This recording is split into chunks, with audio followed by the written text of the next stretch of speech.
lúc bạn chơi giao li nó sư ta mà sa một muốn chơi nó cả nên hết sao sẽ trái rồi anh này gì xí chào muốn chơi chuyến chơi xe lo li chán á đi giao li nó sư ta xí cô lo chơi thiệt tối thì nó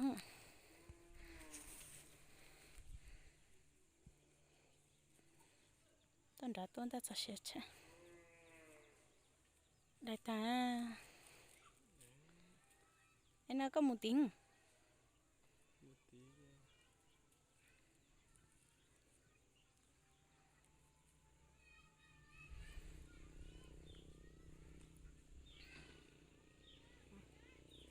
khi trôi thảo lá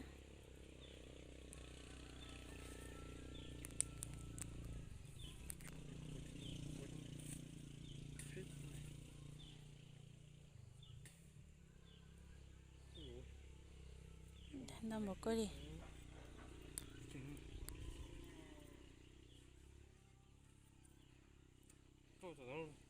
tí gì để lấy nó lú chạy đi tí gì to đi có gì à đĩa chạy à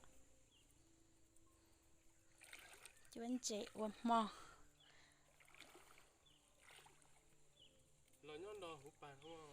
ê cho ông này gì mày anh gì mày bóng nè có một cái gì có thứ mà trở lại ta lò à hai chuyên chạy nó cái lo lưỡi đã chế tôi cho vậy gì lúc bàn chế nữa điên điên tía vậy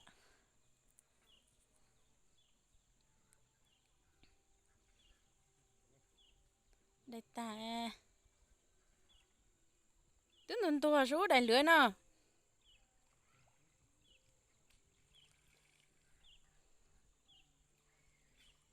đại lưỡi nó nè cô thêm cho nên để loại nè đại đại cô khua rồi rú nó rú dạ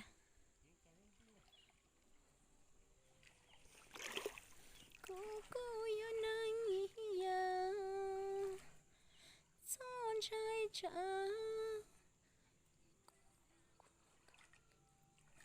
nè thứ tì nè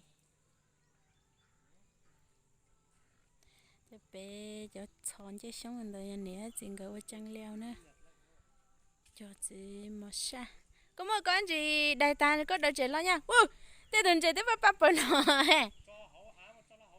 em nói gì nữa chị lo nè giá số của ta chú chị thì không có cái gì cầm ấy mà lơ bạn chơi đến tía muốn chơi nó chỉ muốn chơi bao tôi đến tía ấy thao ấy đến tía này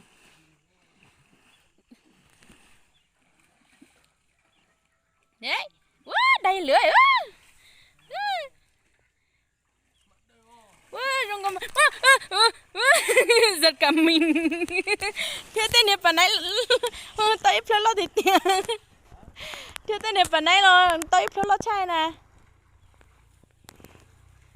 sao mà chơi cơ mà lo chỗ con lo thì nó lên tàu tụi phần này đâu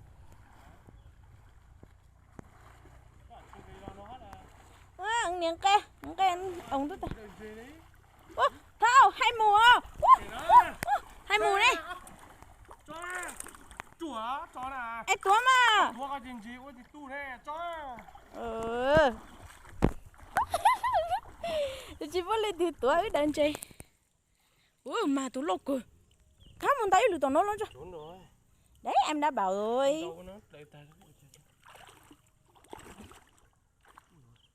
ê chỉ muốn lên từ túa lửa nè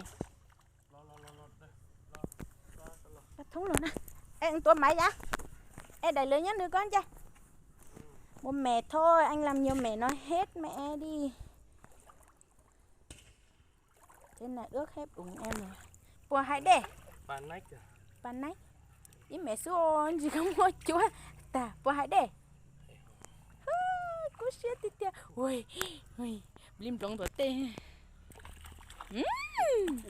Mẹ cái ao nhỏ nhỏ thế này mà căn lưỡi vào thì chết rồi, hết luôn cá của bố rồi. Chỉ ở đêm ở đây nhìn cá tàu á, ở đây cá chỉ tàu á.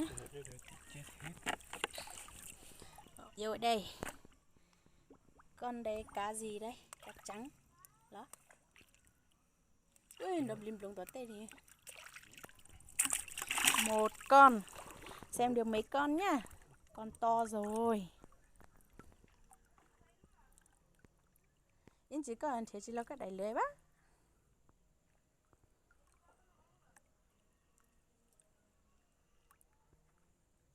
Anh chế gì? Ừ. Chép. Con này.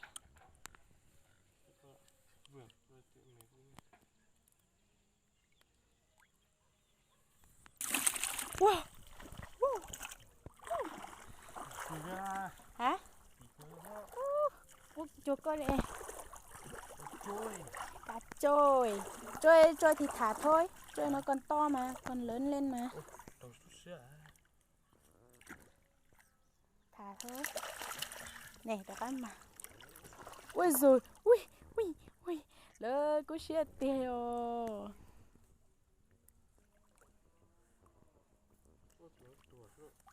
Vào tôi chả gì gì một cái cá chi kê vào bộ năn chúa là cho chơi vào năn chúa lo ta vào một mỗi giờ bàn chế vào số cậu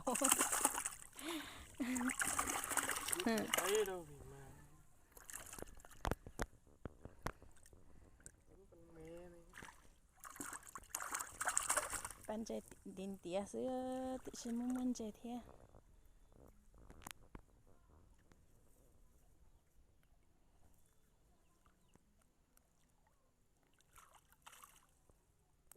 Đó coi nhà mè. Sao vứt đi? Mè không ăn à? Cái đây là chắc tôi trộn cá mà to ấy.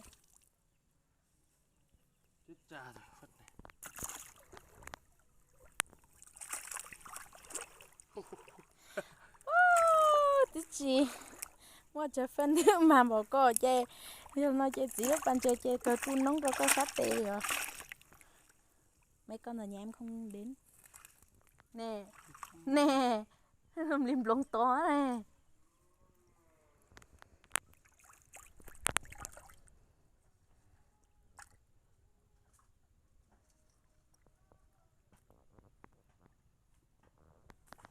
Không ăn mè nhá, vứt đi thôi. Tên tí nó ơi, trời nó bơi luôn nó hả? Tôi có ai chứ? Tư!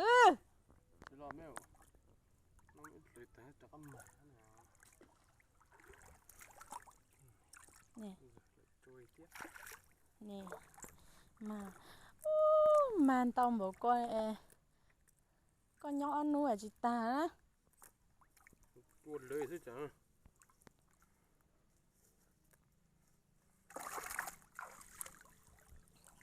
Trời. Có tôi chỉ dạy lưỡi đó tôi. Có mất chú lắm ấy. Mất chú lắm. Chú lòi hỏng hết nè. Đến chỉ lòi thì con là mà ly cái giờ cái họ thì con là.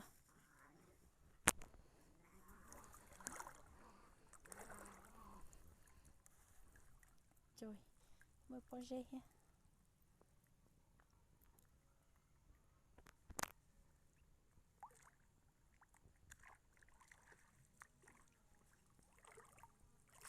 Tung nó nữa. Vậy chả nó có tung tao có lỡ. Tung là thích to nó này. Quay ta ra không mà.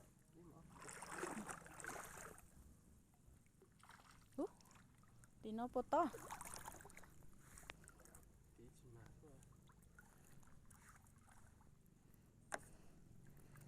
Nó cháu mỏ. Một chai, một xu nữa. Coi dây lửa nhá, lửa nó có màu của tao có lo. Hả?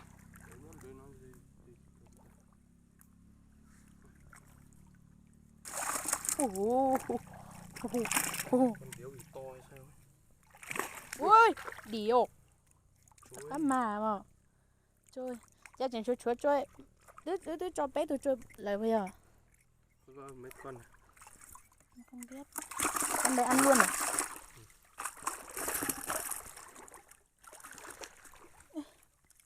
Tà lắm. Để cho xe tù ra.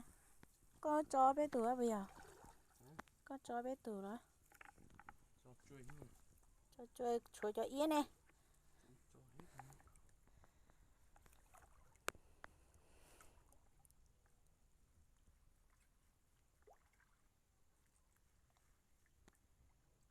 Đây, đây.